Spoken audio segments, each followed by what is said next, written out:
ओं ह्रीं भुवनेश्वर्यै नमः।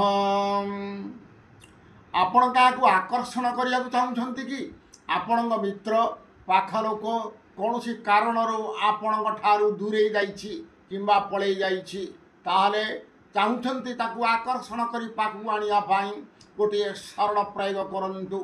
कौन सी मंगलवार संध्या समय आपण घरे गोटे छिन्नमस्ता चित्रपट रखु।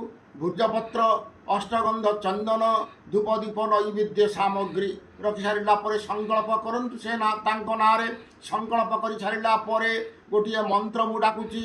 यही मंत्र को 1008 थर जप करूँ। ओं नमो देव आदिरूपाय अमुकस्य आकर्षण कुरु कुरु स्वाहा।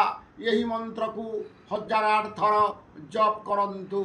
जप कर सारा भुजपत्र अष्टगंध चंदन द्वारा ता नाम को लिखु एवं यही मंत्र को लिखु। लिखि सारा तरल गोटे पात्र तरल घी रखु। से घीरे ये भुजपत्र को पकई दिंतु। देखिए 21 दिन भितर निश्चित से ही व्यक्ति आपण पाखक आसब आकर्षित हो रहुछि। नमस्कार। जय जगन्नाथ। जय मां कामाख्या।